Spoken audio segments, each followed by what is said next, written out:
Wholesale Hotline. I'm Brent Daniels. I'm Jamil Damji. And I'm Jerry Norton. And I'm Morby. Every week we bring you the best information on real estate investing. Be sure to participate in the comments. And subscribe. Enjoy the show!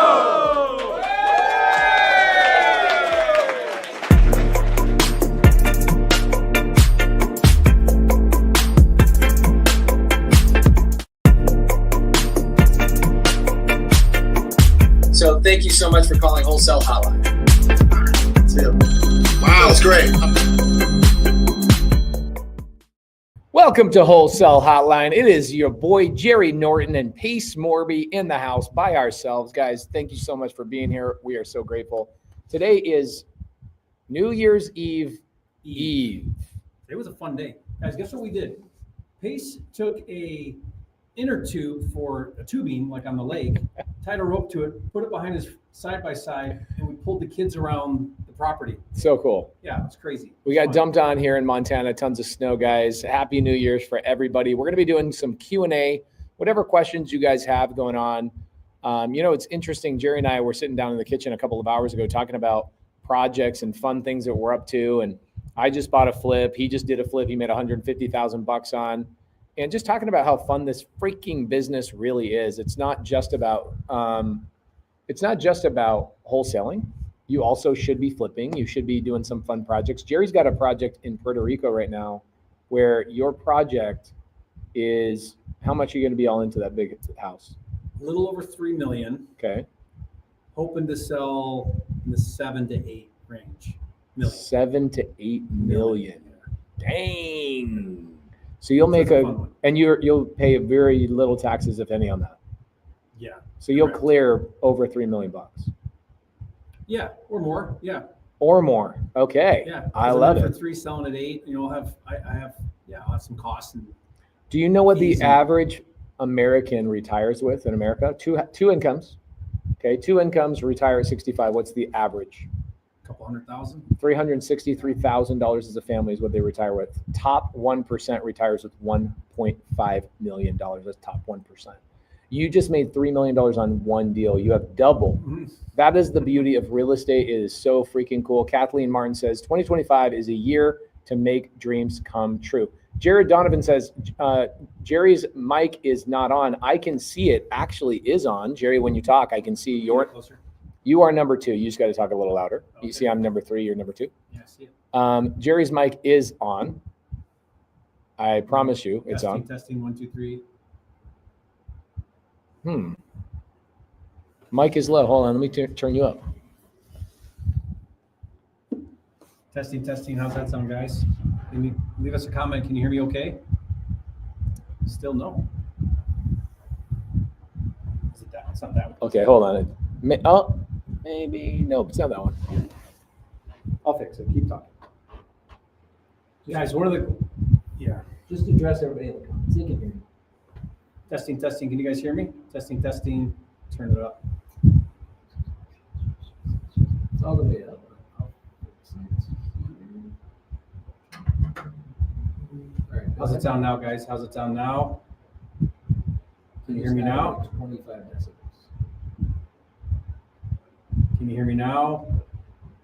I'm on the phone. Yeah, okay. I might have fixed it. There's that.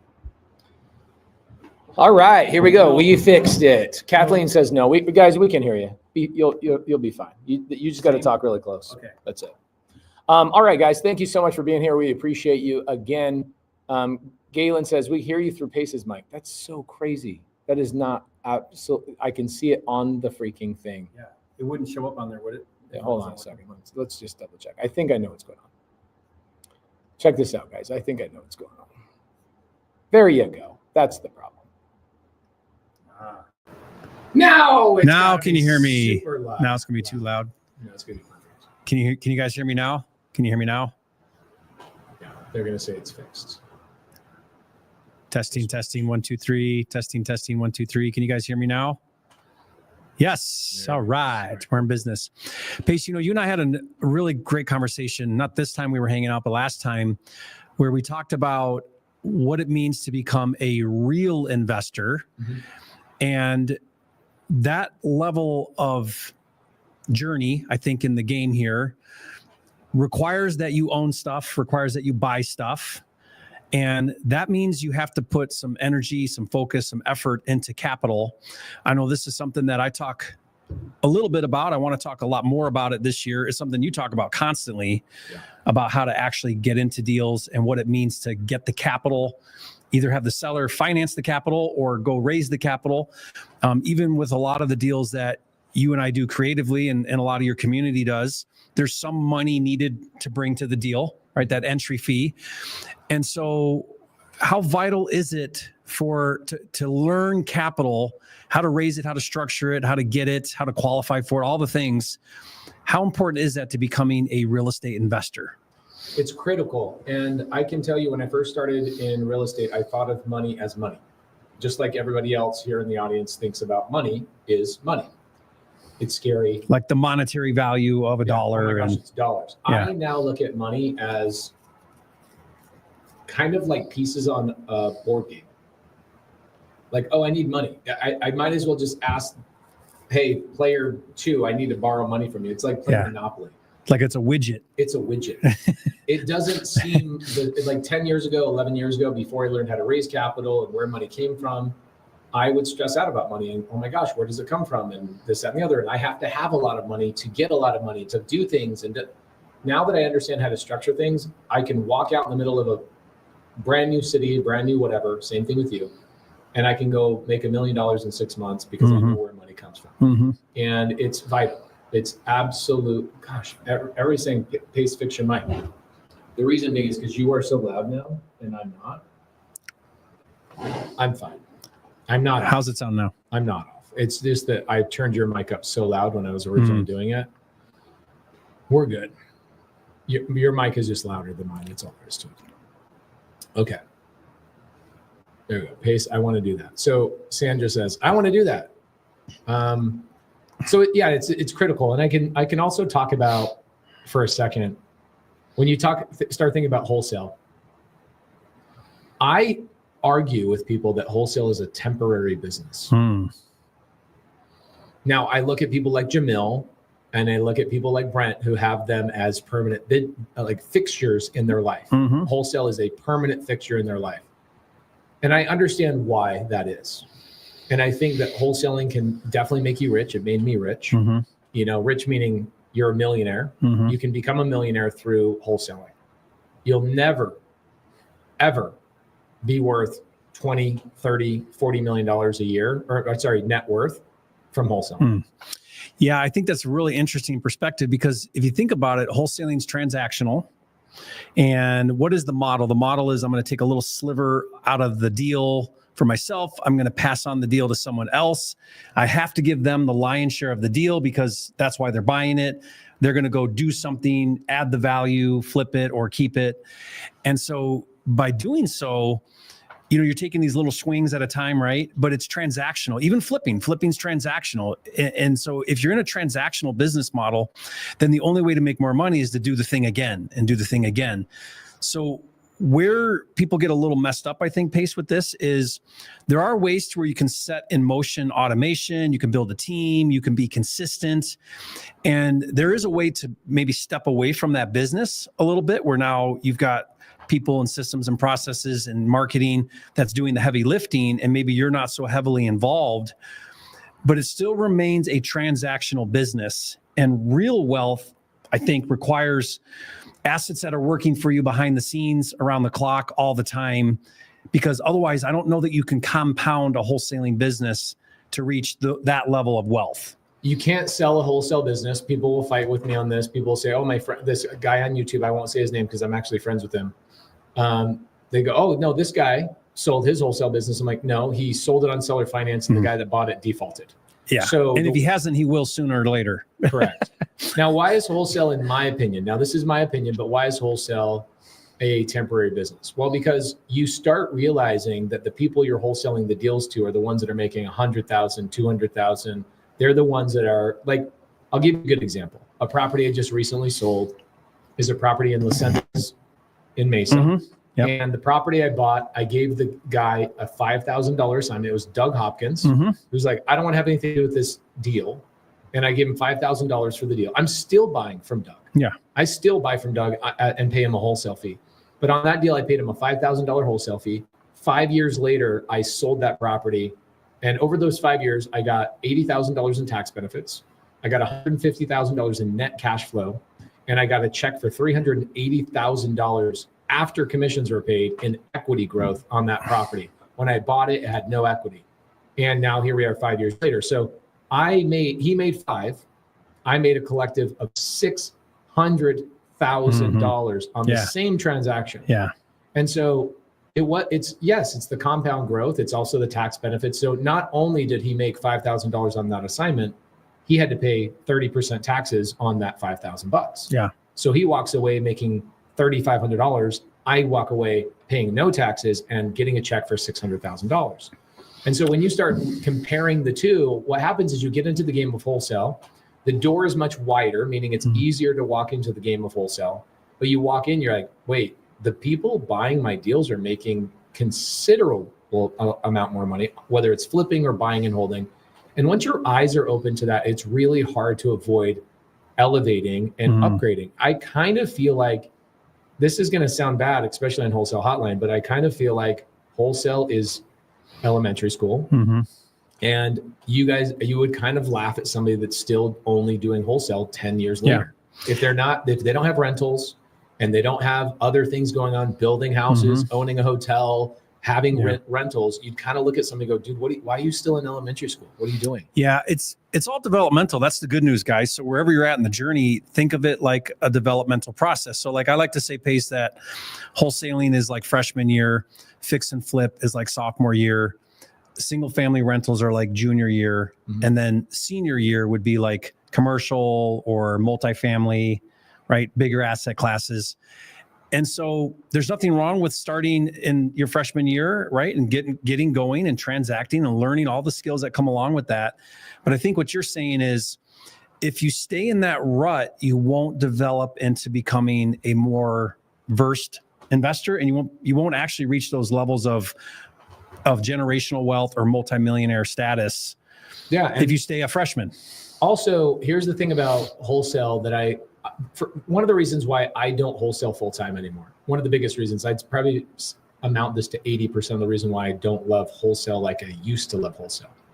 Well, one, I changed. The business is one of the greatest businesses on the planet, especially for somebody getting started in real estate. I would never have started in real estate if it wasn't for wholesale.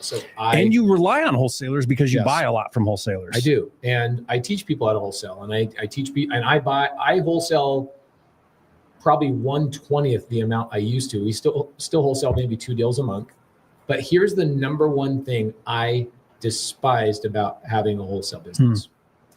It is not scalable. Your best systems, your best processes, your everything else are limited by acquisition reps. And what are acquisition reps but future competitors of yours? Now think about, I go buy a title company. Who are the people that run a title company? Title rep, escrow officer. How long do escrow officers stay at an escrow company? I have no idea. 20, 30 years. They retire there. They work there. They might bounce it because it's their personality type. They want stability. They like working on other people's businesses. It's literally the same thing again and again and again. Yeah, and even though every transaction is a little bit different, they like the reliability. They don't like the risk. You and I like risk. We brush our teeth with risk. You know what I'm saying? Variety. And variety. There are people out there that despise that. Okay, so when you're building a team and you want a systematic business that's not constantly having turnover, especially for your number one person in your company, which is an acquisition rep. Every acquisition rep you ever hire, every single one of them will turn around and go and start their own wholesale business. And so your best system, your best process, the best culture, your best this, you're incentivizing them, you're giving them part of the company. I get people that learn how to do wholesale from me and I go, you got to run with wholesale maybe 2-5 years max. Then you got to start divesting into rental properties and other things. And a lot of people just skip the line and just go right to rental properties and apartments and all that kind of stuff, depending on your personality. But I tell people, you got to start divesting. And by the way, a lot of people do that wrong, right, and get stuck. Right. Because they run out of financing. They don't know how to go continue to acquire, and they get 8 or 9 or 10 rentals. And they're sort of like now I can't really progress because they don't know how to continue to transact or generate fast cash. So I think there's a place for that still. Like there's always a place for that. You know, I think what's fascinating to me, Pace, is where I see a lot of wholesalers go wrong is they start to transact, they start to make money, and then they think, okay, how do I progress? How do I make more money? How do I grow? And in their mind, they think more transactions. And sometimes the worst thing you can do to a business is just double your transactions. Yes. And so what I try to teach people is there's nothing wrong with transacting, especially in the beginning. You learn so much, you gain all the skills, you build a team. All those things are fantastic. But I'm always thinking about how do I move from volume to margin? Because if you can double your revenue, but do the same amount of deals, oh my gosh, what did you just do to your life? You made your life so much better. Or do less transactions and make more money. Or like you have one deal, make you hundreds of thousands of dollars over time. Yeah. One deal. Yeah. Rather than take your skinny little cut off the top, and now you got to go do another deal and another deal and another deal. And all you end up doing is you're just on a hamster wheel running in circles for another year and then another year. Well, like, look at this. Papa Bear in a chair. Great name, by the way. Love that. He says, I'm an acquisition manager, and you're absolutely right. The guy that hired me made sure I understood there is room for growth and to not learn and burn on him. There is no room for growth if you're an acquisition manager. Where do you go if you're an acquisition manager? You go to a direction of, I'm an acquisition manager. And then the next level up is you're the owner of your company. And so you leave and start your own thing. And by the way, look at his next one. He says, wow, just nailed it. I just locked up my own HELOC to start investing on my own. Yeah. Looking to be a short-term lender for rehabs instead of jumping right into my own rentals. Okay, cool. So this is what I'm talking about. Everybody that when you do wholesale, I did wholesale on my own with no team. It was just me and my wife for the first 5 years. We started fixing and flipping. We started buying rentals, all of those things. Then I went out and I built a team for 4 years, and then COVID hit. And I looked at it. We had a big door knocking team. We were doing about 19, 20 deals a month just in pre-foreclosure door knocking. Tons of Subto deals back then, like just from door knocking. And COVID hits, we stopped door knocking. And I took like a 3-week break from door knocking and like running a team. I was like, why is my life so much better? Oh, because I'm not constantly having to my business wasn't even a wholesale business. My business was an acquisition rep retaining business. And so at that point, I went to a more nimble model of like larger chunks of money, less people on my team. And I just said, I'm going to double down on just building rentals because I was looking at my life saying, okay, like for example, the RV park that's up the road. That RV park, Glacier Peaks, we bought it last summer. I bought it on Creative Finance, no money out of my pocket, and it writes me a check every month for $31,000. That's like 2 wholesale deals given to me every single month. Without the team, without the work, without the headache, without the title issues, without the urgency, every single deal. You know what I mean? And I go over to the RV park and I walk into the office. And so when we're not here in Montana, our cats that are our Montana cats go live in the RV park. Mm-hmm. So we went over to pick up our cats, and I walk in the store, like the RV park office, and I said, hey, we're here to pick up the cats. And this lady's like, excuse me, who are you? And why do you think these are your cats? These are Pace Morby's cats. You are not touching Pace Morby's cats. I was like, she didn't know who wrote her check every week. But that's the beautiful thing, right? My acquisition reps in my wholesale business needed constant training, culture uplifting, managing, and constantly wondering, are you stealing leads behind my back all the time? So for me, this is a personality thing maybe because Jamil's successfully done it. However, this is not me criticizing Jamil, it's just letting you guys know what the reality of this business is. Jamil's best reps from 2021 are now working and running their own wholesale businesses. I've gone on their podcast, which is great. You want people to grow. But here's the thing, guys, there is no upward momentum for an acquisition person. So when you go build a business that's doing more than 5 wholesale deals a month, you need an acquisition team. And when you have an acquisition team, you don't hire somebody who's not a maniac salesperson. He's a maniac salesperson, meaning he loves going to the living room. He loves being on the phone. That's a maniac. We love the thrill of a deal. Those are the types of people you're hiring. And if those are the types of people you're hiring, those are also the personality types that want to build their own business. Mm-hmm. And so that's high attrition. High attrition. Like I never kept an acquisition person longer than 6 months. Okay. Because once they learned it and got good at it, they're out of there. Yeah, there you go. So Kevin Cho, for example, He says, that's why Kevin Cho isn't wholesaling as much anymore. Kevin sold me 27 Subto deals last year. And he says, what's my next step? You know, I'm Kevin's mentor. So he says, what's my next step? And I go, either A, you're going to go down the road of growing and building a team, which you'll want to kill yourself, or B, start buying businesses and start buying larger assets like apartment buildings and this, that, and the other. He goes, okay, great. So he sold his whole entire single family portfolio, moved to Manhattan, and now he's buying businesses with creative finance. So there's a point now where you've got to start growing. For me, wholesale has always been a part of who I am. It was how I got into the business. Wholesale is a part of who you are, but it is the gateway drug to real estate. I would argue that people that are wholesaling, this is going to come across bad, especially since this is called Wholesale Hotline. Wholesale is not real estate investing. It's not. You don't own anything. You own the contract. You own the contract. Okay, great. But you don't have any risk. You don't have any of these things, which is also the other side of the coin is so positive and amazing. But at the other side, the greater the risk, the greater the reward. You going and building this freaking hotel in Puerto Rico, you going and building a $3 million home, selling it for $8 million, you will make more money on that one deal than most people will make in 10 years of wholesale. Doing hundreds of deals. Hundreds of deals. Yeah. Marketing this, going to masterminds to learn the next thing that's working, the new laws that are happening with now you can't text and now you can't do this and now you can't cold call. One big flip for you is 10 years of the average wholesaler's wholesale business. So my point to saying all of this, my friends, okay, my point to this is wholesale is a gateway drug. It is amazing. It's how I got into the business. I owe everything to wholesale.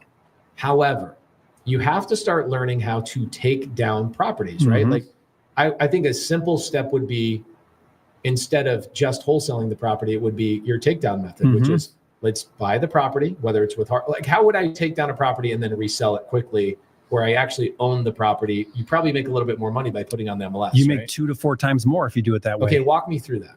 Okay, so you're gonna go out. It's got to be direct to seller, so you don't do this on market, because the point is you're gonna list it back on market when you sell it. So this works really well direct to seller. So you're gonna buy that property. If you can buy it for 70% of the as is value.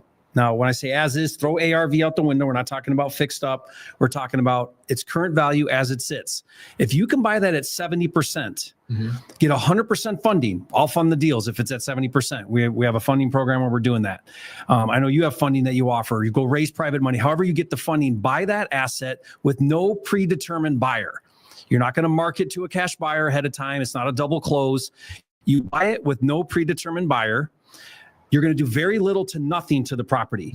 We'll sometimes trash it out. We'll clean it. We'll take new pictures. We immediately list it back for sale with an agent. I'll do a 1% listing fee for a full service listing. I never have a problem finding someone that'll do it. Ingrid does them for me in Arizona, and I find one in every single market. I still pay 3% to a buyer's agent, or 2.5% to 3%. You're going to have financing fees, closing fees. You're going to have commissions.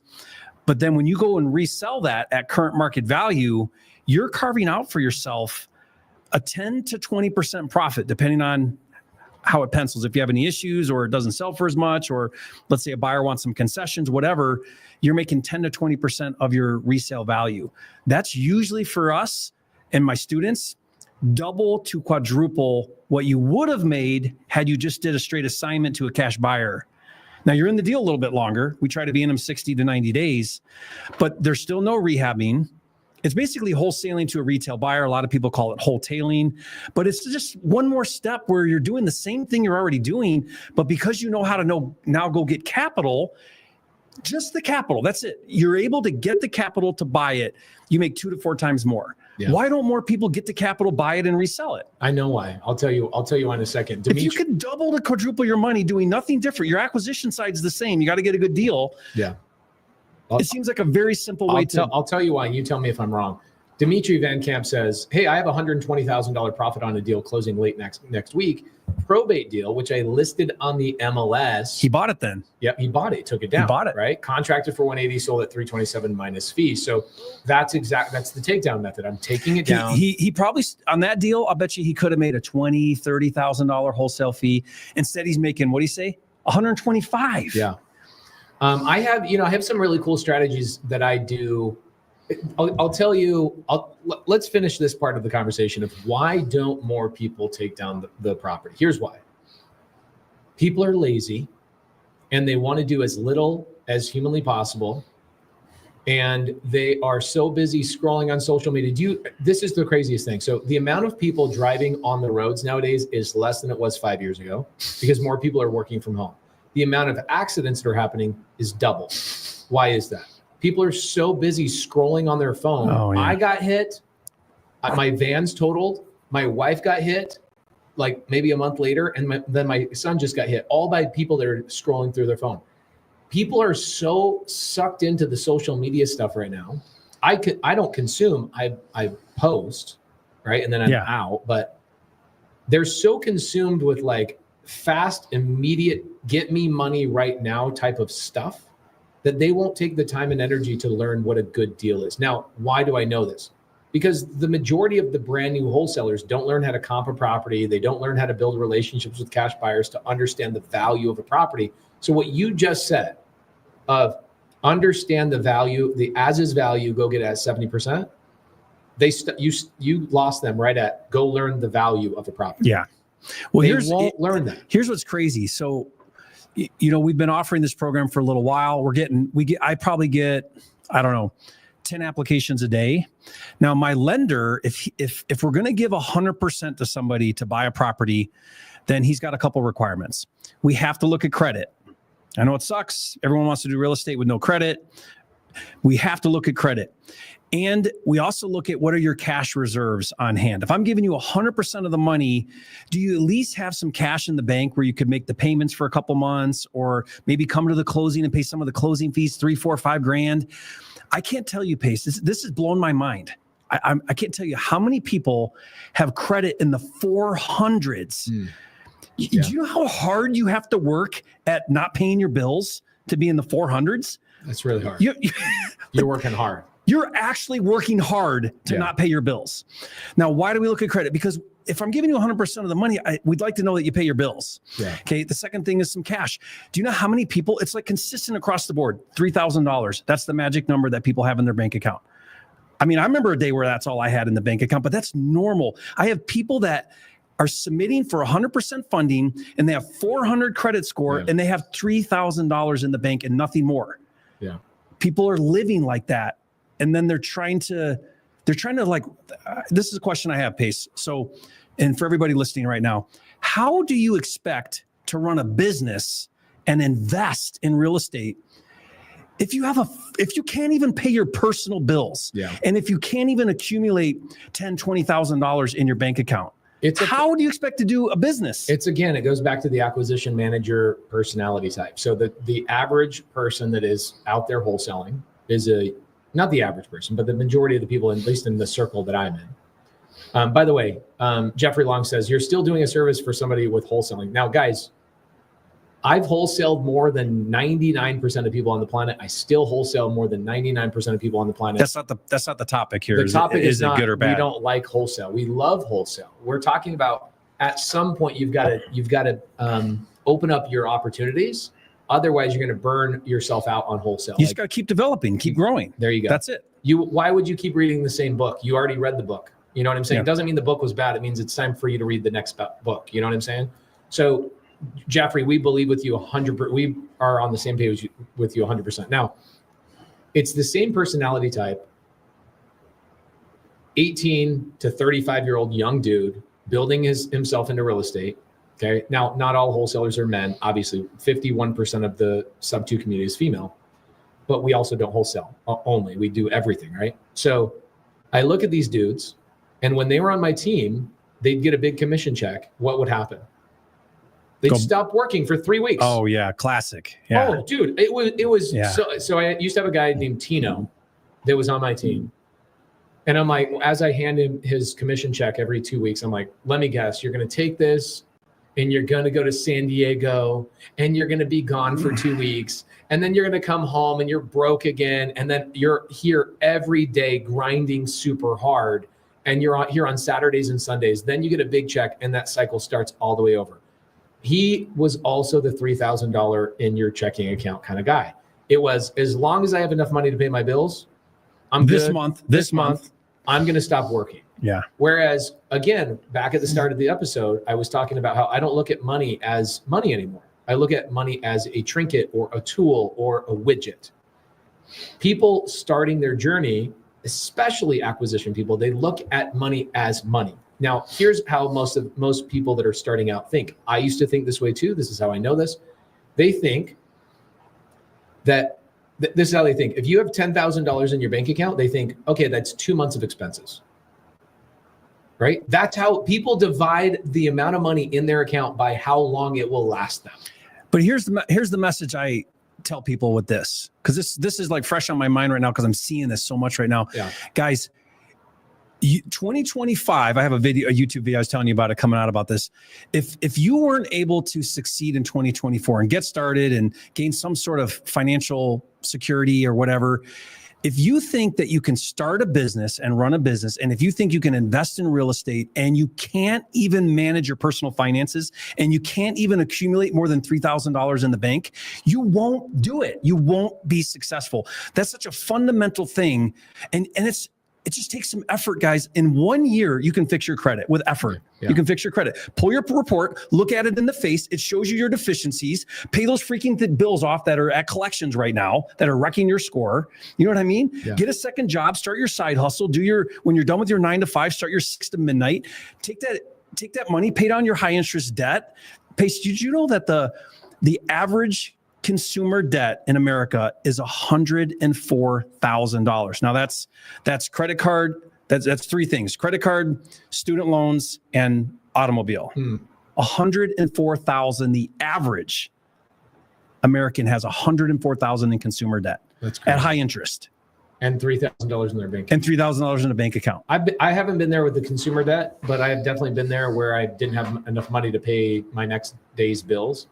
But what was I doing? I was running a construction company. I would do handyman stuff on the side. Saturdays, Sundays, I would not stop working. I'd figure out how to keep money in my bank account, invest. Money in my bank account, invest. Now, I'm not talking about investing in stocks or investing in whatever.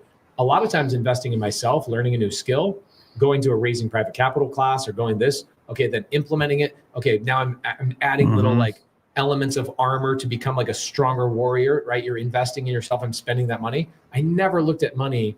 I'd say past 25, I stopped looking at money as money. I started looking at money as a tool. And that was because I was hanging out with the right people, honestly. Okay, this is great. Let's, guys, a lot of good comments here. One of my favorite comments of the day right here is somebody says, where are all these comments coming from? I don't see any of them. Well, there's actually 4, Jerry's channel, Brent's channel, Jamil's channel, my channel, and Wholesale Hotline's YouTube channel. They're all streaming. We have the most people over on my channel, Pace Morby. If you guys want to see more comments, you can bounce between those channels. We're streaming to a couple of different channels, totaling about 400 live viewers. Thank you guys so much. I know like if you're on my channel, you're going to see a couple hundred people. If you're on Jerry's channel, you're going to see 100 people. You're on Wholesale Hotline's channel, you're going to see Wholesale Hotline has 4 live viewers. So not to tell those 4 people to get off Wholesale Hotline's YouTube channel, but most of the people are on Jerry's, mine, etc. Okay. I love America, but the consumer debt addiction is beyond sickening, completely off the rails. Yes, if I could fix one thing about America, it would be the education system and how we educate our youth way younger. Like you guys homeschool your kids do not have the same problems that kids in high school have. Right? It's an education thing. They're taught from growing up. They're seeing the kids with the glamorous, oh, dude, Tommy has a Gucci bag in high school. Like that's important. Your kids don't even think that way. Yeah. I mean, going along with this question here, the problem we have when you can just put something on a credit card is you distort the correlation between time and money, right? So like you work, you earn money, you save it up, you buy the thing. You have a very healthy correlation between it took time to earn money, I used the money to buy the thing. When you finance something up front with consumer debt and you get the thing right away, you're all screwed up now because you got the benefit before you actually earn the money to pay for the thing. Yeah. And now you're just paying the high interest forever. Yeah. You know what I mean? So it really puts people in a huge disadvantage in life. Agreed. Okay. So Galen, good to see you, brother. I remember back in the day when Galen had not gotten a deal yet. And that has definitely changed, brother. So proud of you, proud of everything that you've done. You're awesome. Good to see you, brother. I haven't seen you in months. Curious, Jerry and Pace, when you were growing up, did your parents teach you not to borrow money that you cannot give back right away?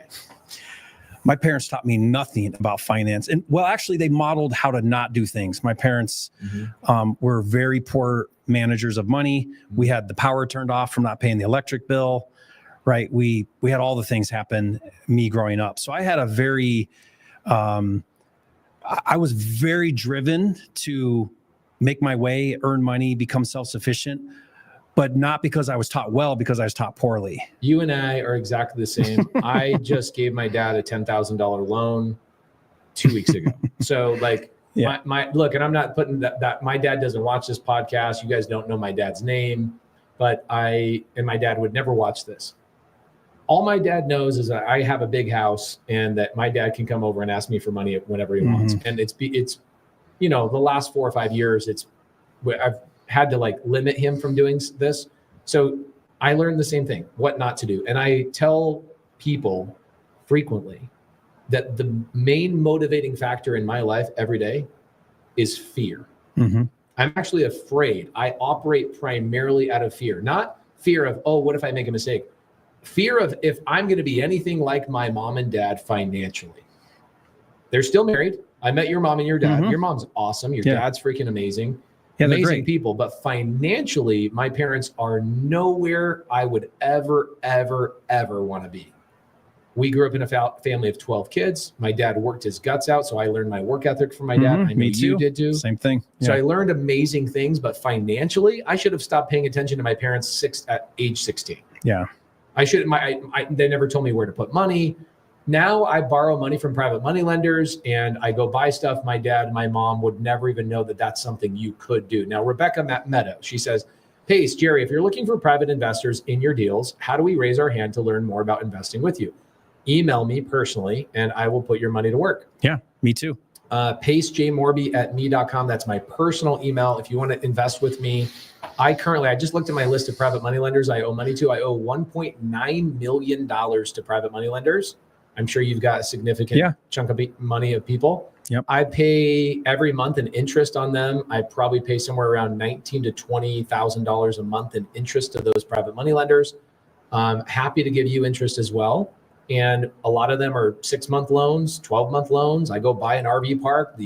What's cool about being a private money lender on a deal with somebody like Jerry or me is that you get to watch where your money goes, ask questions, show up to the project. You have the project as security, so you're fully protected, which is awesome.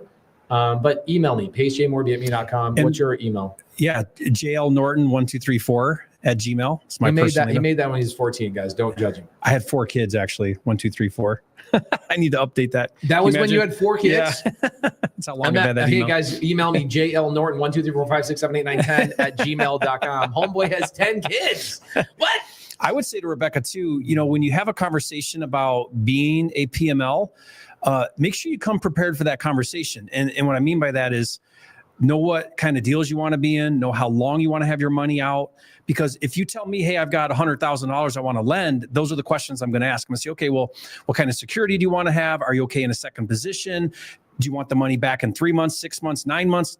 Do you not want it back for a long time? Like, help us know what your investing goals are, because I'll need to know that and you'll need to know that to know where to place that money correctly that will fit your goals. Yeah. Check this out. Kelly Humbarger, one of our Subto members and top tier TC. She's amazing. She's on my personal team, actually. She just closed one of the great deals I did for 2024. She just did the documents and paperwork on it. She joined my team about a year ago. She just bought her own Subto deal, 4-bed, 2-bath house, 4% interest. She raised the money for her down payment that covered her first couple of months of payments, and she got paid herself and bought some furniture and whatever else. No money out of her pocket. She's all into this house. Amazing girl. You guys should know Kelly Humbarger. But I did this really great deal this year where I called the seller named Tim. He's in foreclosure, but he doesn't want to sell his house. So I said, okay, I'll buy your house from you and I'll just lease it back to you. And you can buy it back from me in 6 months when you can finance. I bought it for $375. We sold it back to him for $498. and he had to give me $20,000 for the option. So I'll make about $148,000 on one deal. Never had to lift. I've never been to the house. Never had to lift a finger. No renovation. The guy's still in the house. He's paying the loan payment right now. That's a great deal. She structured that deal. Proud of you, Kelly. She's awesome. Amazing. She says, I took the Dave Ramsey workshop in high school, and with my parents, learning creative finance shattered everything. Shattered everything I learned. It's crazy what is possible. Okay, what would somebody have to do to be your mentee? Join one of our communities. What results would they need to obtain? And more importantly, what would somebody do to absolutely turn you off from being their mentor? Victim mentality. I hate victims. I hate people that blame their upbringing and blame their this and blame the color of their skin. There's a really great quote that Jim Rohn said before he passed away. He said, somebody out there has done more with less than what you have. So I can't handle victims. What about you? Yeah, I would add to that. You know, oftentimes when you pay a mentor, and the more you pay the mentor, the less you think you have to do. And there's this idea around, well, I'm going to kind of buy my way to the top, and I'm going to shortcut having to do the work. And I would not look at it that way. If you're going to work with a mentor like a Pace or a Jerry or any mentor, whatever they ask you to do, go way above and beyond. Do the homework, do the assignment, show up, be prepared, be ready. That's how you get the most out of a mentor, is when you really come and you've done the work ahead of time. I honestly don't really consider myself a mentor. I don't do people. One-on-one. Is that what you mean? Yeah, I'm not a mentor. I'm more of a community builder. Yeah. And I am friends with the people in our community, and I do deals with people. And do I mentor them? Yes, I guess Definitely. Technically I do. Yeah, definitely you do. But my goal is to do deals with them, not to like have it as a mentee-mentor relationship. And I know Jerry's the same exact way. Okay, cool. Thank you. I appreciate that. Wotsy, love that. Been in this for 10 months. Haven't closed my first deal yet. Had deals, but they did fall through.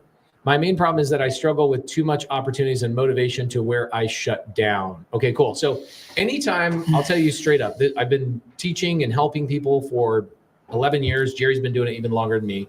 When somebody tells me they haven't done a deal in their first 10 months, I already know one, if not all of your struggles. Okay. Number one, consistency, absolute consistency. Number two, you didn't do the work at all. Like literally period, zero, zip. I run into people. I did this challenge one time. Nobody's ever taken me up on it. When somebody says to me, hey, Pace, I've been working really hard on exactly what you've taught, and I still haven't done a deal. I go, perfect. You give me, let's do a bet. You give me 20 grand, and I'll give you 50 grand if I lose. Here's the bet. Okay. If I lose, I'll give you 50 grand. If you lose, you give me 20. And the bet is I fly to wherever you live, and I follow you around for a week, and I actually watch you work. All this work you're doing, let me watch you for a week. And if you are actually doing work, I'll give you a $50,000 check. If you are not, and you're sitting there like, okay, I don't really know what to do, means you've just been watching content, you're not taking action, and you're trying to do this on your own, et cetera, which you can't. You can't do this on your own. If you guys ever want to do that challenge, email me, pacejmorby@me.com, and make a great episode on YouTube. You better have 20 grand though, because I will 100% win. Because here's what'll happen. Either A, by the end of the week, you're going to get a deal because now somebody's holding you accountable, and you're going to go, crap, you were right, man. I wasn't actually doing any things. Or B, you're not going to get a deal, and I'll give you a check for $50,000. Okay, that you're going to win either way. I'm in top tier TC. Besides saving time, what are the other benefits can I say to investors as a new client? Amazing. Oh my gosh, what a great question. Okay, transaction coordinators. As a top tier TC, Emily, you might not have learned this in your training quite yet, but you'll get to a point where I did some of the training with Molly. Molly is my top tier TC. Transaction coordinators know all the buyers and the private money lenders.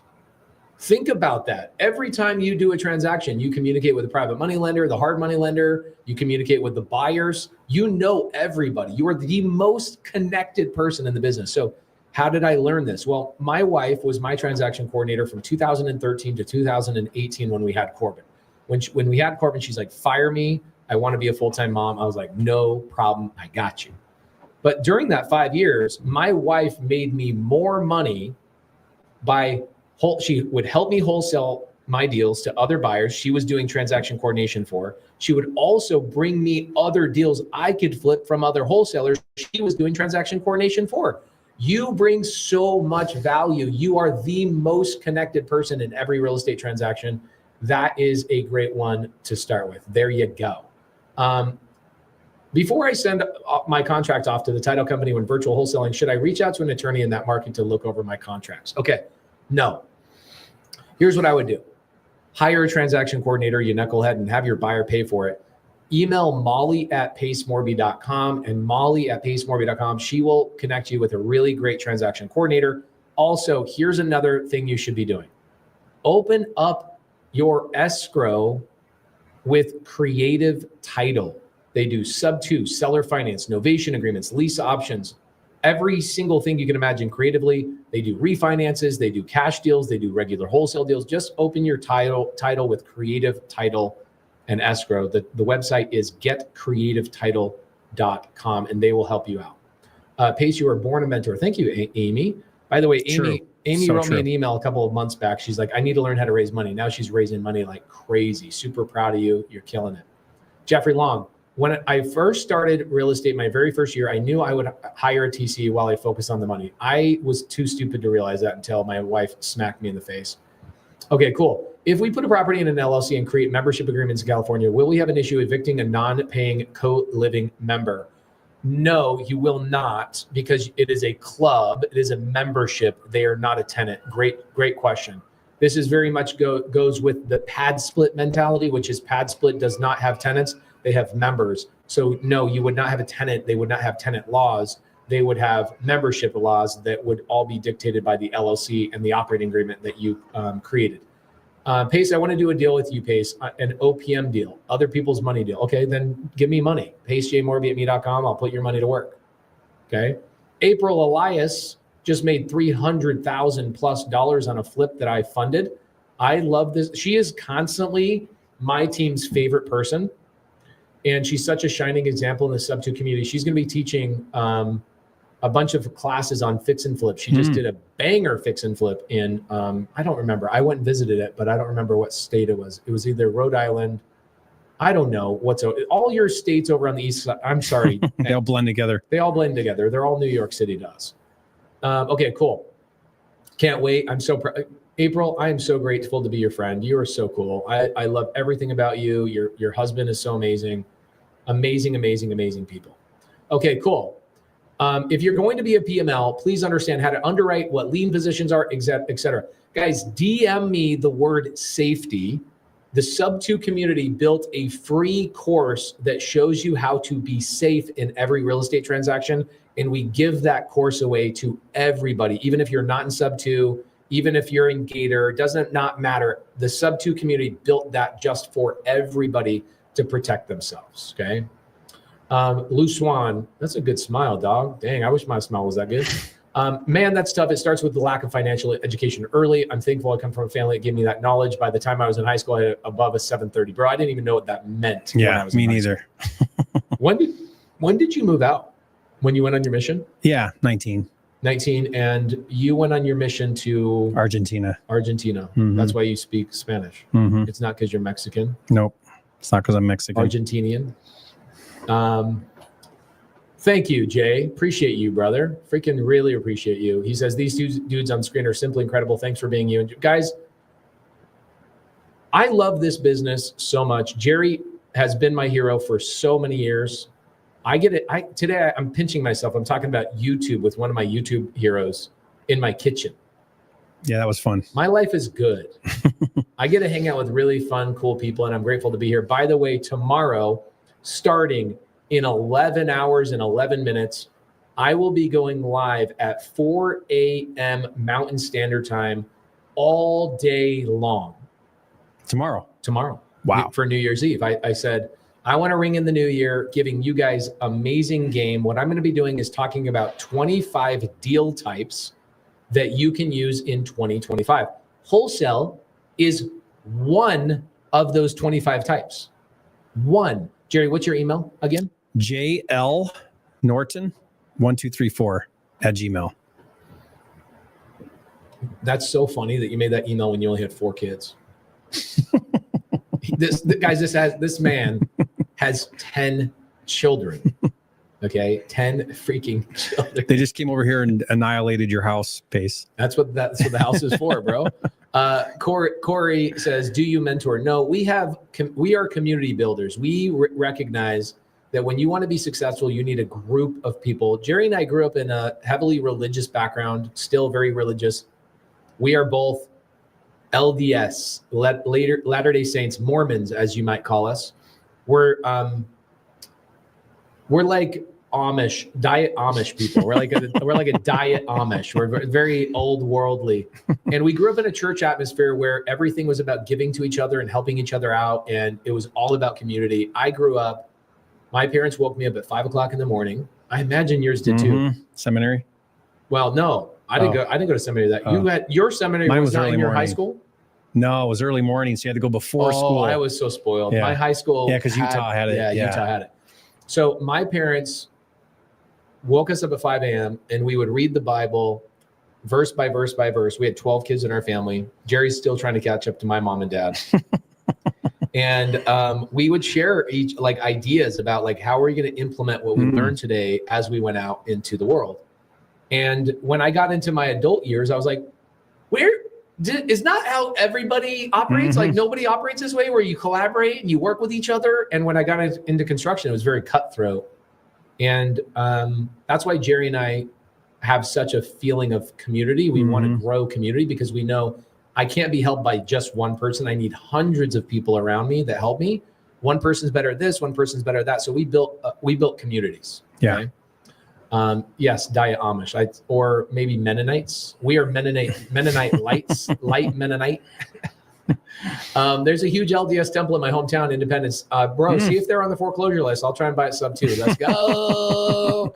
Jerry, how many siblings do you have, bro? There's 7 of us. That's a lot. Yeah, 6 boys and 1 girl. Guys, in our LDS religion, Mormon, if you have 7 kids, that's called a starter pack. Not so much anymore, but yeah, true. 4, I think 4 is probably a starter pack. Yeah, I would agree. I have a starter pack, and my wife is saying, I think we're done. Okay, so for virtual wholesaling, how do you keep your buyer? This is such a common thing. Really, really interesting. First and foremost, I'm going to tell you my belief in this, and Jerry's going to tell me I'm wrong.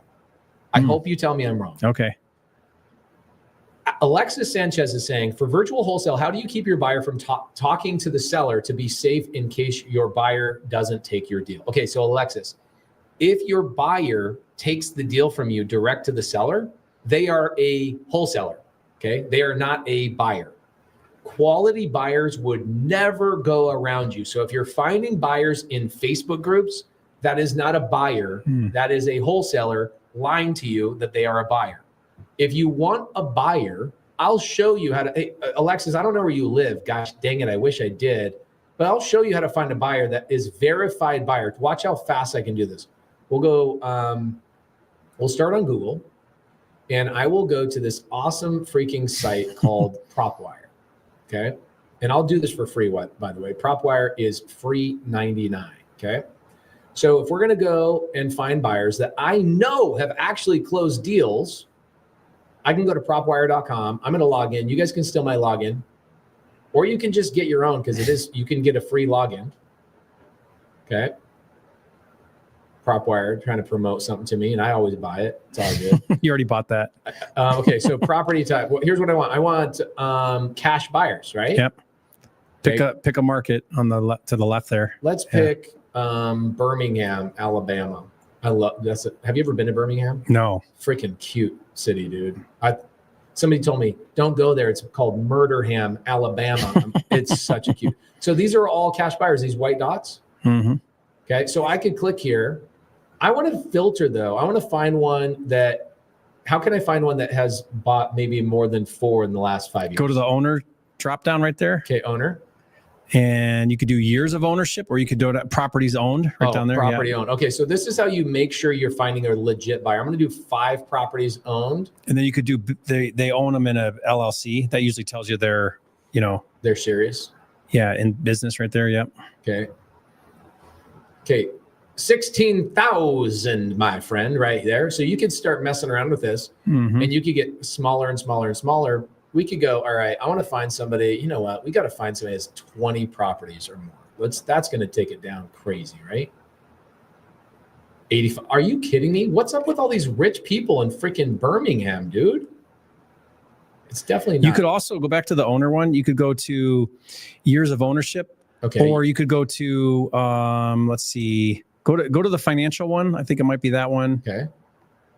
What I'm looking for is when they bought. So they were last sale date. Okay. I want one that's been relatively recent. So go down there, last sale date. Okay. Well, let's go 2023, December 2023, last year. I want. Oops, my bad.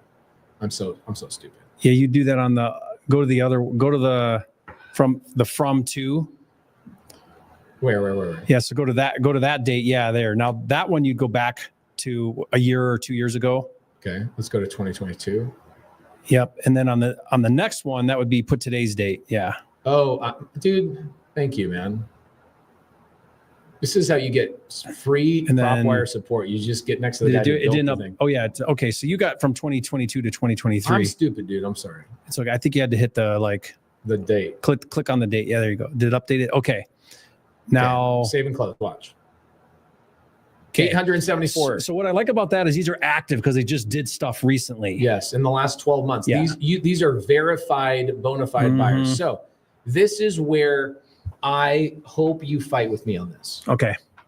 And if I'm right about this, then maybe I'm right. I don't know. But my experience is all of my great cash buyers would never do anything to sour the relationship with me because they want me to keep bringing them deals. Yeah. Okay. So I think you're right. I'm not going to disagree with you. What I would say to this comment, because I get this all the time, is this is like due on sale clause. It's the boogeyman. Yeah, it's the boogeyman. It doesn't happen. When I was first in real estate, everybody put this fear in me, and it never happened to me once. Yeah. Guys, I very rarely see that happen. It very rarely happens. It's more of like you're thinking it could happen, but it's not really something that happens. So I guess there are ways to mitigate that. There are ways to be careful about that. But you're creating an objection that's not even very likely. It's like the 1% thing. Yeah. There you go. David Wilkinson says, bro, Alabama straight up surprised me so many times. I love going to Alabama. I haven't been there in a couple years. It's a super fast growing market. It's so cool. It's a great spot. Okay, so how can you close with a lien? You can do a tabletop closing, meaning you don't use a title company. We've done hundreds of these, but it's very, very advanced creative strategy. You definitely don't want to be doing it without pulling a title report. And then we always go back after we close and buy title insurance afterwards. It's kind of a gangster strategy, something that I teach people how to do. But you should, my friends, go through a title and escrow company every time until you're like super gangster. Rebecca says, what's up, Pace and Jerry? Thanks for all you do. You're welcome. Do you ever wake up in the morning and feel like you don't do enough? Yeah. Not as bad as you do, but yes, I do. Okay, Jerry, why are the property pictures not showing on Propwire? It's been like this for a few weeks now. Property pictures not showing on Propwire. Are you talking the Google images? Or I'm not quite sure what that is. But guys, we're constantly working on it. So if you submit a ticket to us and you tell us any issues you're having, we immediately troubleshoot them. Because software is like anything; it works great until it doesn't work, or maybe there's something going on that we can fix. So just let us know, and we'll try to fix it. If you want to build up your patience, either start a restaurant or start a software company. That's what they say. Okay, it's not Brentwood or although I like Franklin south of Nashville. I like that town. Galen is like, where should you go? Are you not telling people? I just haven't talked about it much, but yeah, it's what's funny is it's spelled Maryville, but you say it Maryville. That's how people say it. They'll know you're not local if you say it Maryville. It's kind of like Boise. You have to say Boise. Oh, people from Boise. Not Boise. Oh yeah. Okay. You and I would normally say Boise, but when I go to Boise, they're like, "Oh, you're not from Boise." It's funny when I do my calling live, I'll go to like Connecticut or somewhere where they have all these like weird names, and or New Jersey or wherever, and I'll say them wrong, and everybody corrects me. which is great because I learned how to say cities that I've been saying wrong. Jerry, I'm just tuning in. Are you still hosting that live New Year's kickoff tomorrow? That's you doing that. Oh, yeah. That's me. Jason, what are you talking about, bro? How do you get to that? Because it's not on YouTube. No, it's on a Zoom. Yeah, but how do I people go to that? What I don't love about YouTube is that I can't talk to people. So when somebody has a question on Zoom, they can raise their hand. I can chat with them, right? Yeah. So I'm doing an all-day Zoom tomorrow, literally 4 a.m. That's an hour after I wake up, bro. Just straight up. I'm not waking up early for this. This is normal for me. People are like, why are you doing this so early? I'm like, so I can work when I normally want to work. Freaking early. So you can get it all in. But how do you get to that? DM me on Instagram or go on my Instagram. If you go on my Instagram stories, the link is in my stories. It is out there. Also, you can just DM me on Instagram. People, and so somebody in here right now, if you don't know what DM me on Instagram means, please say something in the comments. Say guilty. Say I'm guilty. I don't know what that means. You'd be surprised how many people have. And don't ask what your Instagram is. Just go look it up. Yeah, go to Pace Morby. Go send me a private message. Go send me a message on Instagram. Say, give me the link, and I'll give you the Zoom link. Or go to my Instagram stories. The link is readily available, and I will be there all day long.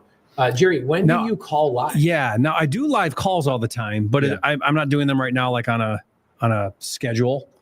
So I'll just randomly pick a date. And so pay attention because I do those all the time. And I'll call for like 2 hours and just do live calls to agents or sellers. And it's a lot of fun.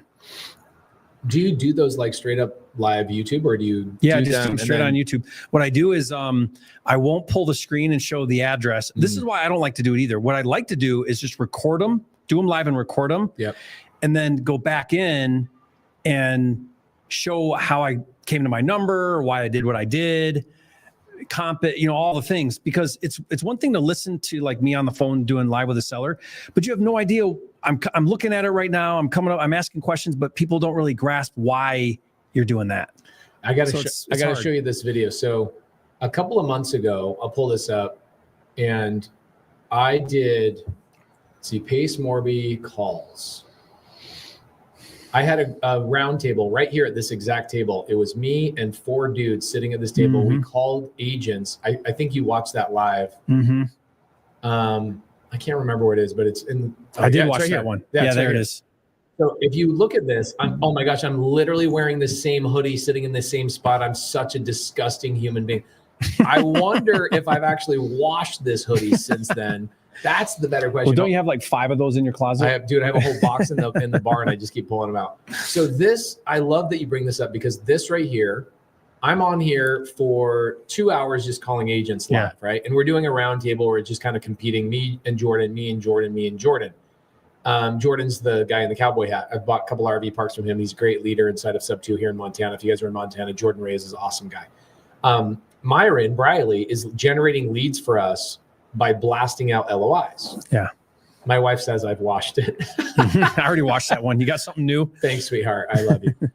So the Jeffrey Long says, Laura, are you still with EXP? My wife is full-time mama, full-time wife, full-time all the things, holding down she's the CEO of the family. So that's her full-time job. Okay, so I'm on here calling agents. And what ends up happening is somebody freaking goes, oh, I know and recognize that person's voice. And they call the seller and they go, hey, this guy's streaming you on YouTube right now. Yeah. Yeah. So Pace, I used to do this thing called 0 to 60 with my kids, my older kids. I remember that. And we had to stop because I was showing it all, screen, everything. We were doing the calls and then the agent would say, yeah, it's really weird. After I talked to you, I got like 10 calls. Like, you guys suck. What are you doing? Don't call my deals. What the heck? Oh, dude, it is what it freaking is. It's so interesting. Matt Odell says, self-performing to avoid a valid memorandum doesn't come without consequences. That is true. We are the ones that like really perfected the process of self-performing. It used to not be called self-performing. What do they mean by that? What do you mean by that, self-performing? Tabletop closing, which means you're avoiding. So tabletop closing is like the old way of describing it. And I called it self-performing back in 2017 when I started doing them a lot. And that kind of became the new phrase. But we've perfected the process of self-performing. Kelly Humbarger right here. She is on my team. If you guys ever have TC files, you guys want to chat with her, she's gangster. We love her. Okay, here we go. Jose Torres, what advice would you give to someone who tends to only work hard when their savings account is running low? I know exactly what to do. Here's my advice. Tell your money where to go before you receive it. Okay, so go read the book Profit First. That's like bare minimum book you should read. Profit First, which means money comes into your account, it immediately goes partitioned out to places it's supposed to be, and only a small chunk of money sits in your bank account after all these things are paid. So it's like, you want to buy Bitcoin? Well, you better have a partition for it. So it's like $10,000 comes in from a wholesale deal. It should be, if you're not buying rentals, it should be $2,000 goes to taxes. $3,000 goes to paying my bills. $2,000 goes back into the business for marketing, et cetera. And then, $1,000 goes into an investment fund. And then I get to keep $700 to go and do anything willy-nilly, buy a bunch of liquid deaths or whatever the heck it is that you want to do. That's my advice for you, because now your bank account is basically empty all the time. Yeah, love that. I mean, guys, you have to have urgency about all of this. I mean, if you think about it, my teens will get money and then they'll be like, I got money. Life is good. Life is easy. They'll coast. They'll take it easy. That's a very immature way of running your life, to think, I got enough money in the bank, I'm going to coast now for a while. You got to come to this business with massive urgency. You got to act like when it's $1 million or $2 million or $10 million, I'm going to wake up tomorrow and do the same freaking thing, which is build my legacy, build my dream life. You don't build your dream life when every time you get 10 grand, you take it easy. Yeah. That's not how you build your dream life. That's true. That's correct. I can tell you that my dream life just keeps getting more and more expensive. So I don't know about you. Are you pretty frugal? You're pretty frugal. We're pretty frugal. There's a point of diminishing returns, like, does the $200,000 car give me that much more value than the $50,000 car? You know what I mean? So I don't know. I'm pretty content. I don't know. I should go buy a $200,000 car and check it out and see what the difference is. But there's a point where, I feel like I get to go where I want, do what I want. I order whatever I want on the menu. Yeah. I wake up and do what I want. I live and I have, you know what I mean? So I don't really feel like I need more to be happier. I'm after time and experience more than stuff. Me too. Like being able to go around in the pasture today. Yeah. Emery called me. Emery called me up and she said, Jerry, Pace is pulling the kids around on the tube. You don't want to miss this. And it was like, there was nothing in the world more important than stopping that and coming out and hanging out with you. Thank you. Right? Yeah, it was great. But what if I was in a job where I had to ask permission from a boss and I had to miss out on that experience? Yeah. And our kids aren't going to forget that. No. Getting pulled behind a side-by-side in the snow. I did toss Lincoln. Not on purpose, but he landed in snow. He's perfectly fine. My 4-year-old went rolling. Yeah. Okay. So Alexis says, hey, my second question is for Pace. I understand you can get houses with no credit, but how about if you pay yourself 15 grand? So I talk about this all the time, how I go buy a rental. I'm actually going to be talking about this on probably 3 or 4 of the deals that I'll break down tomorrow. So again, my live I'm doing tomorrow starts at 4 a.m. You'll be asleep for most of it. If you are in Subto, if you are in the Subto community, I'm buying everybody a Subto beanie, which are impossible to get. I will buy you a special edition Subto beanie if you stick around for the entire live. Pace, when are you ending? I don't know. Whenever I feel like it. Could be 4 a.m. to 5 a.m. and we're done in an hour. Yeah, it won't be an hour. It won't be an hour.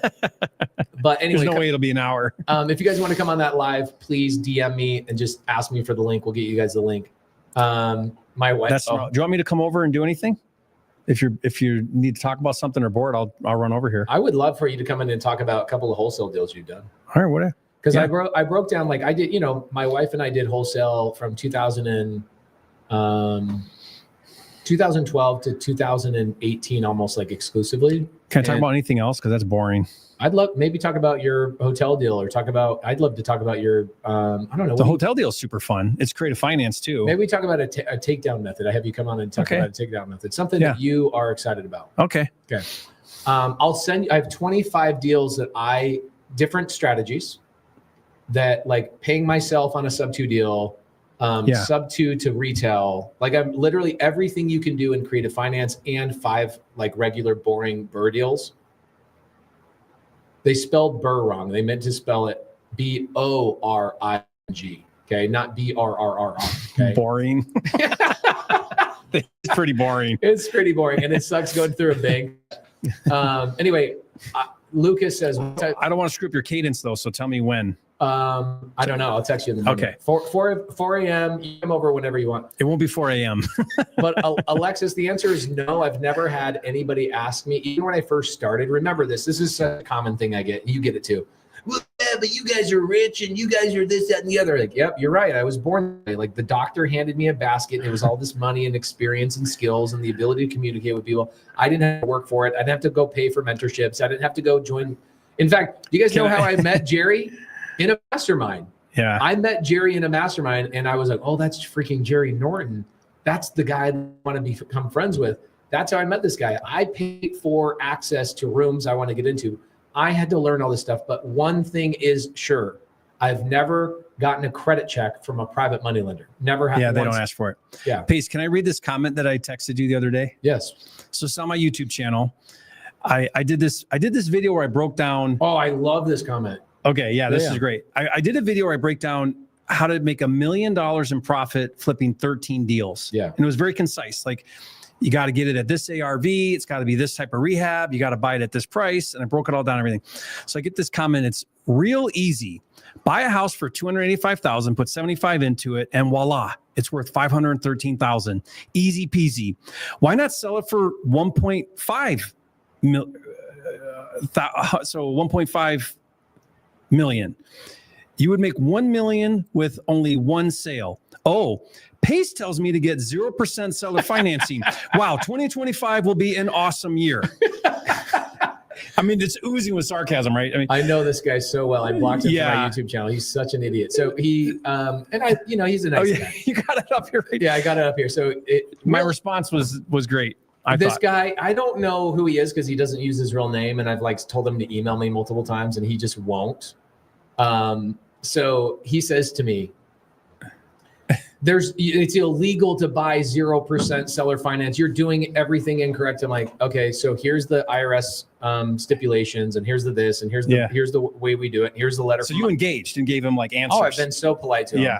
He doesn't like it because he's a CPA and he doesn't like being shown up. So he's come on a lot of my lives, like Get Creative Live, and he's come on there and chatted with me. He won't come on the live because he doesn't want to be addressed. He doesn't want people to know his actual name. Yeah. So he comes on my YouTube channels and he goes on other people's YouTube channel, Austin Zabak and other people. Yeah. So every time I do a podcast with somebody else on their channel, he goes to that podcast and starts making comments about the 0% seller financing. Meanwhile, hundreds of people in our community are doing it every month. Hundreds. Yeah. Hundreds and hundreds and hundreds and hundreds of them are doing it. And check this out. Kyle Kargas, good to see you, brother. Love you, man. Awesome dude. But I do love this victim mentality of it's really easy. This guy is a CPA. He's not an idiot. Yeah. And that's his attitude. Well, and the truth is he's totally right. You're totally right. It doesn't work. It's too hard. You can't buy deals. You can't get zero down seller financing. You're totally right. And 2025 is going to suck just as bad for you as 2024. Yeah. And he is right. Yeah. He's totally right. 100%. I like that. Lucas Caller. I told you about Lucas Caller today. Yeah, you did. I said, I told him, I go, put a team, 25 Subto members together and start doing co-wholesaling. And he did. He called his team the Big Knockers. It's a good name, Lucas. Proud of you for that one. He sent me an email I haven't replied back to. I did see the email though, Lucas. Thank you for that. Kyle Kargas, love him. He's loaned me money. He's in Owners Club. Solid guy. Yeah, he's been doing great. Deals for 15 plus years. I'm buying a co-living house this week in Arizona with a partner, and I'm getting $20,000 acquisition fee as part of the entry. Real estate is the best. Totally doable. So just to break this down, Kyle, I should have you come on the live tomorrow too. So not only is it zero down, he's getting paid. He's getting paid, yeah. So I already know what he does. So he does direct-to-seller marketing. Okay. He's a lot of letters and mail and all that stuff. PPL, PPC, et cetera. Mm-hmm. He goes out on the appointments or gets on the phone. He has a small team, et cetera. He's smart, super great guy. And so what he'll do is he'll go buy a sub-2 deal and he'll hold it as a co-living. Okay. And then he goes, I'll bring in a partner. What's so great about Kyle, he's a high level operator, but he goes, I'm going to join sub-2 and I'm just going to help other people. I don't need to be educated by Pace. I just want to help Pace help all these people. And now I've learned things from him. He's learned things from me. Of course, that's what a community is all about. But he's like, I already know he doesn't need the money. He did not need a private money partner for this deal. He just let somebody come in onto this deal because he's like, I want to collaborate with other people. Kyle, you are the man, dude. I freaking appreciate you. The attitude of the people in our community is so special. I freaking love it. Okay, cool. Lucas. Yeah, Kathleen, good job, Lucas. We like the name. Okay, let's see here. What do we got? Good comments today, guys. Yeah, great engagement. Awesome. Okay, Alexis says, Pace, something that stood out to me about you is when you said you went to a title company, got a $10,000 check in one day. You said you have it recorded. Where can I find this video? Can I tell you where you can find this video? It's not possible for me to release this video because I collaborated with Bigger Pockets and they chose to never release this video. It's their video. They own the video. I have to remake the whole entire thing. I will remake the thing. They chose not to. It's a conversation for another day. Bigger Pockets is so great. I love them. I just got an email from them. Katie Miller is so awesome. I love the whole team over at Bigger Pockets. But there's videos that I collaborated with them on that they did not ever release for whatever reason. It wasn't something that they wanted to put on their channel. Maybe it would have been too informational. I don't know. Okay, I have no idea. I could guess or not. Jeff Long, Jerry Pace, did you end the year with any big ticket buys to offset taxes? Yes, we closed on an RV park today for $1.7 million. But the beautiful thing is, I did not need the tax benefits. And I'll tell you why. Last year, I got $18.5 million in tax write-offs. I only needed a portion of those. I think it was like our joint companies needed like 14 million of those. 4.5 million of that rolled over into this year. And we bought a handful of properties this year. Nothing like we bought in 2023. We did buy a lot in 2024, but nothing like we did in 2023. And I didn't need the tax benefits. So we will not take tax benefits on this RV park till next year or whenever. I won't take it at all. This RV park, we're closing at 1.7 million. It's completely undervalued. We're going to add 10 more stalls, and then we're going to sell it again in June for probably probably 2.9. So we'll make I brought in Brandon Harris. He's in Owners Club. He's in Subto. He brought the deal to me. He says, I want to do this deal with you. I don't want to bring anything to the table, but I want equity. I go, no problem. I call that the wedge deal, right? You can wedge into ownership without having to bring anything to the table. So he kept on as 20% owner. I funded, I'll manage everything 100%. I take 80%, and then he'll take 20% of the upside, 20% of the cash flow. I will then take that money and roll it into the next deal. And that deal, I will then take the tax benefits on. Why? Because I already know this RV park we're buying is in oil country in West Texas. And I already know what we're gonna do with it. We're gonna do a slow flip on it. So I'm not gonna take tax benefits because then I have to do a 1031 and recapture and stuff. Recapture all this stuff. So we'll wait. It's crazy because Pace, I have not only no tax this year, but I've already got no tax next year, which I think is what you're saying. So no, I didn't have to do some crazy purchase last minute because I'm already ahead of it. Yeah. And that's the thing, like the rich learn how to not pay taxes. Taxes are for the poor and middle class, not the rich. Isn't that crazy?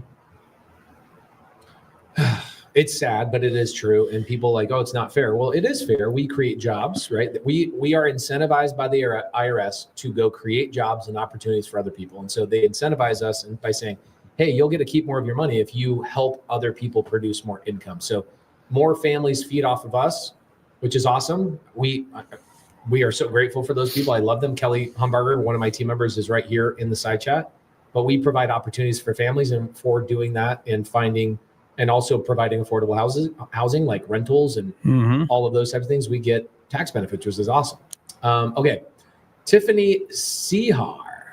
I am one of Pace's students, and I purchased 162 acres, a 5,100 square foot house, and 7,000 square foot barn for $1.5 million with 0% interest using seller finance.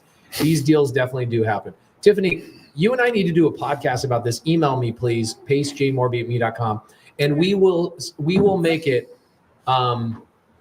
We'll do something really fun, like we'll shout out the tax strategist. What's his name? The tax strategist. The tax strategist. Yeah, Tiffany, email me. Let's do a podcast send about him. it. Let him know. Okay.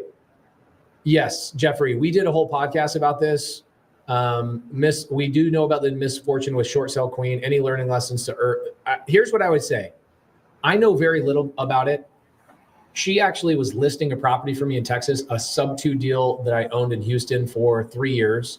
And it came time for me to sell it, grew in equity, and my ROE calculation was off. ROE meaning return on equity. My equity was not earning what I wanted it to, so we decided to sell it. I gave her the listing because I'm friends with her. I know her. I've known her for 5-6 years. I don't spend a lot of time talking to her. She's not my best friend, but I'm friendly with her. And she's always treated me well, and I've never heard of her screwing anybody over. Never heard of her doing that one time in the 6 or 7 years. My understanding was it was screwing the banks because it was creating fictitious contracts to postpone foreclosures. Yeah. And then they weren't real buyers. And then they would come in with the real deal or, try to close the deal. So that was a bank issue, not a. Yeah. The bank is making an example out of her and they're going out of their way. I mean, don't do that. That's still fraud is fraud, whether you're frauding a bank or an individual. Right. But yeah. It's not a fun situation that she's going through, but I definitely don't know enough about it to give you information. I would go on, RJ Bates did a whole YouTube video about it. So yeah, because he worked with her. They worked together. So he talked about it. Okay. What's the first hire I should make to scale my wholesale business? My answer to this is not going to be what anybody would think. Okay. I'm going to guess. Here's what I'm going to tell you. The answer is very diverse depending on who you are and what your strategy is. If you're door knocking, you're going to get a door knocker. If you are direct to seller, you're going to get an acquisition manager. If you are,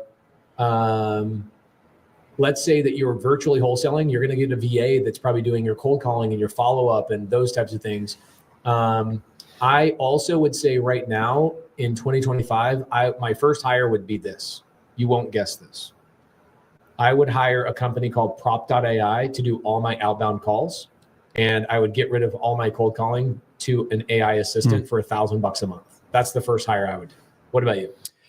So this is going to sound weird, but your first hire, I think, in your wholesale business or any business should not be in the business. It should be in the home. Oh my gosh. Wow. What a great answer. Yeah.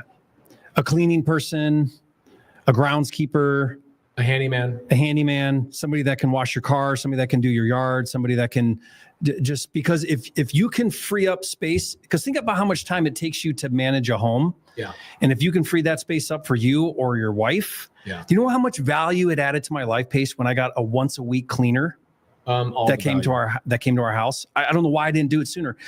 In fact, it was so much value that in Puerto Rico, we have a once a day. She comes from 9 to 3 every single day. 9 to 3. Well, you have 10 kids.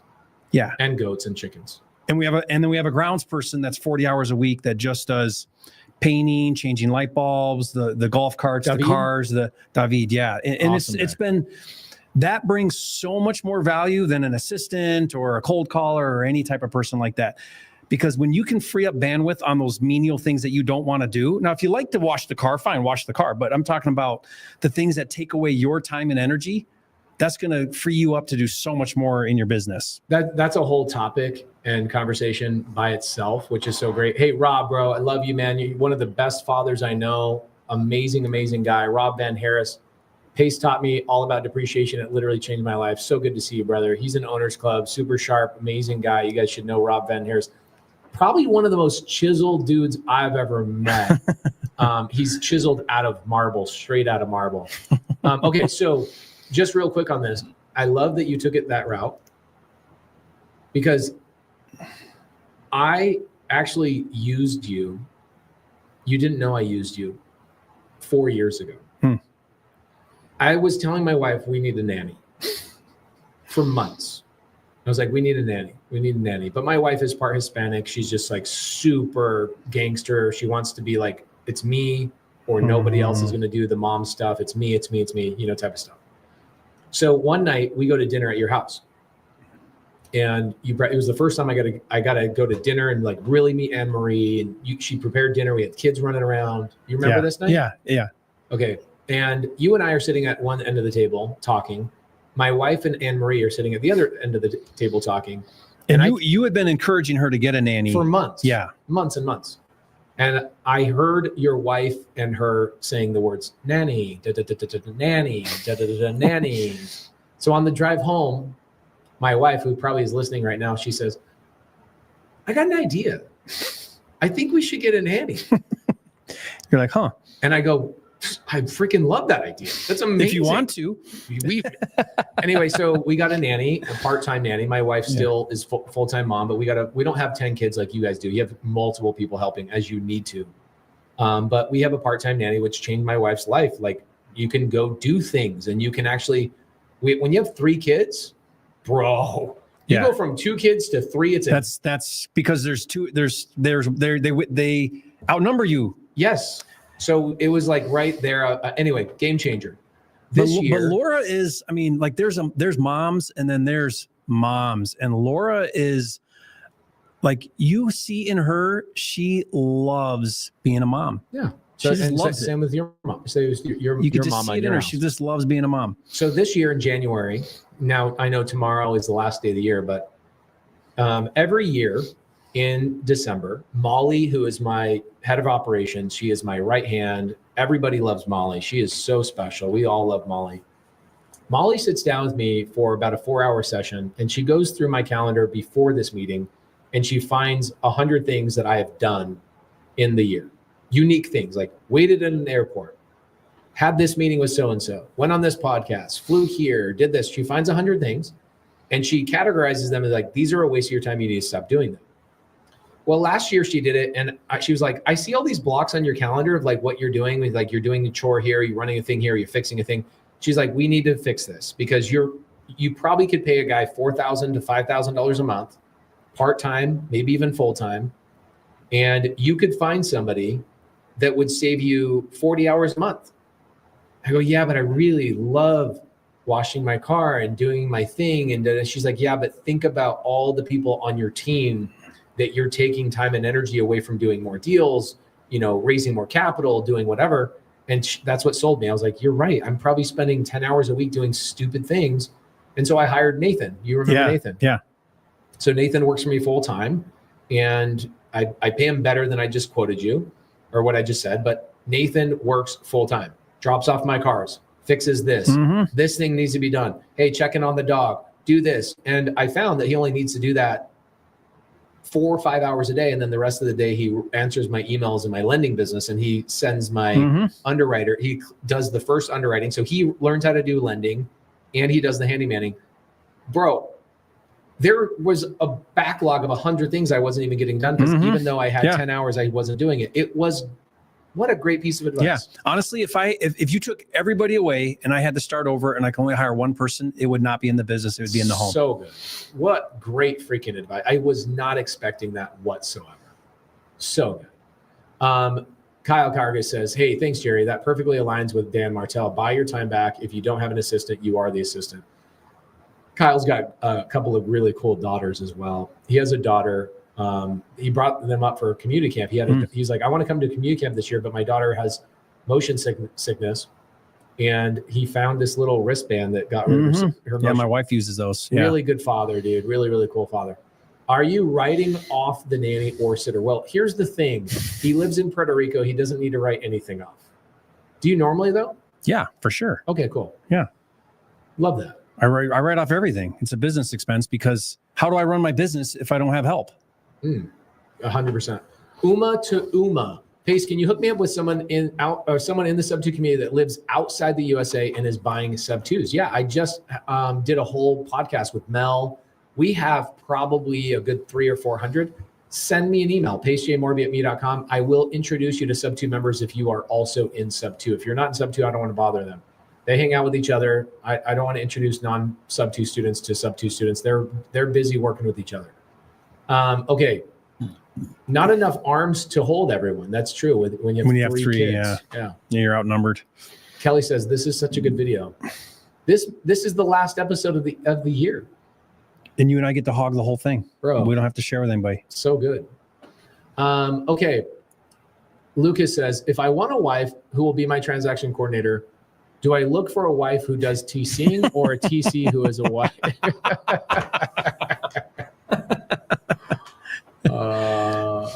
I would probably say find one that's already TCing, because I don't know if you make a wife TC. that might not work out. Yeah, probably not. Lucas, great question. You already sent me an email, bro. What are you talking about? Send me an email. He said they have deals for me in Maricopa County. PaceJMorby@me.com. I told him, I was like, go put a team together, go find wholesalers in town, bring me deals. I'll flip them and I'll bring you guys on as partners. So he has to learn cold calling, right? I mean, with a name like that, don't you Lucas Caller? Don't you have to call? I wonder, is it Caller or Kohler? Kohler. It's not Kohler, is it? I don't know. No, that'd be COH. Cleophas Clancy Jr. What are your thoughts on flipping vacant land? I think it will always work. It always has worked. It's got its time in the sun right now in the last couple of years, and it's going to get even hotter. We just did a wholesaling land 101 semester in Subto because it is so hot. Yep. Linda Hamilton and Owners Club just made $400,000 on one deal. Yep. My biggest land deal was close to $1 million on a land deal in Paradise Valley. I bought it. My gosh. No, I did a little bit to it. So there was a old home on it. I tore it down. I did the plans, architectural plans, and I got the permit. So it was shovel ready, we call it. And then I just sold it to someone ready to go start right now for $1 million more. Bro. Yeah, land's incredible. Bro, how did you land that deal? I mean, timing. Got him. Okay, a last question of the day. Appreciate you guys so much for hanging out. Now, one more time before I wrap up, I have an all-day live that's starting in 9 hours and 30 minutes. And that will be 4 a.m. through all day. As long as, right up here? Right up here, yeah. You come up anytime. I'll set up a second episode, and we'll talk about a deal that you did. My goal tomorrow is to talk about, okay, so check this out. This is actually what the deal is. What I'm doing tomorrow is I'm preemptively creating 25 individual videos for an ebook that I'm building. So you'll chop it up post-production? Mm-hmm. Yeah. Post-production. So my team's going to be like, hey, we need these 25 videos. I'm like, how about I just build one video with 25 deals in it? I'll tell the story. And I'll just give it away for people, like tell the story, where I found it, how I structured it, blah, blah, blah. Okay. So the ebook is going to be all about golf. And every chapter is going to be a caddy coming up to me. And it's like cartoon. You know how my graphic designers are really good, like that, comic book style I just showed you. And a caddy's going to come up to me and go, all right, Pace, so on this hole, we've got a seller who's in foreclosure. They're going through a divorce. What club would you like to use? And so I go to my creative finance bag and I pull a club out and I'm like, I'm going to use Subto. I'm going to use Novation. I'm going to use blah, blah, blah. And so I've got 25 deals and I will have 25 completely different clubs to handle that individual problem. Perfect. Yeah. So I'll describe the problem that the seller's having, how I found the deal, what did I go through, how long did it take to structure it, what was my follow-up process, how did I close the deal, who else was involved in the deal, how other people can do that deal too. So if you have a hole you want to try and be on, I'll be your caddy. I'll go, hey, here's the or you tell me, like, here's a problem that my seller's having. Okay. Here's the thing. Here's how I overcame it. Because I think one of the most important things for me when I got into the business was understanding there's a story behind every deal. What kept me from taking action, I'm a weirdo. What kept me from taking action was investing. It's kind of like watching a movie and only seeing the end and like seeing the man and woman kiss and get married. I'm like, okay, but build up. How did they get there? Yeah. So when people say stuff like, yeah, I made $1 million on my land deal, it's like, okay, that's amazing, but how? Meaning, where did the lead first come in? Did you know it was a lead? Did you not know it was a lead? Did you accidentally follow up? I had a deal one time where we made like $50,000 on this wholesale deal. The lady called us back after we stopped following up with her. Like, you have these weird stories. So I think those stories are more important for a newbie to hear than the actual structure of the deal. What if I did my hotel deal? That was really heck yeah. That was all creative finance. Yes. And it was, I think, a Morby method because they wanted 2.5. I financed 1.25. Did a seller carry for the other 1.25, got in with no money down. Yeah, Morby method. And it was a hotel. Yeah, so freaking love that. And I could tell how I exited and all that. Yeah, please. Okay. Yeah. And my audience, you'll like that one. My audience doesn't love wholesale content. Like, Okay. I have a lot of wholesale people in our community. Obviously, we teach wholesale. Obviously, you've wholesaled deals to and from Subto community members, but I could bring one of those too. if they it's mostly want to hear about like building wealth. Yeah, So oh, like yeah. your hotel is so much Yeah. more interesting Yeah. than like a regular wholesale deal. helpful. I agree. So I'm doing that tomorrow, and that's going to be happening at 4 a.m. Good luck waking up as late as I am. And guys, I'm not a human. Okay. I'm a robot. I can do Energizer Bunny. I can do crazy things.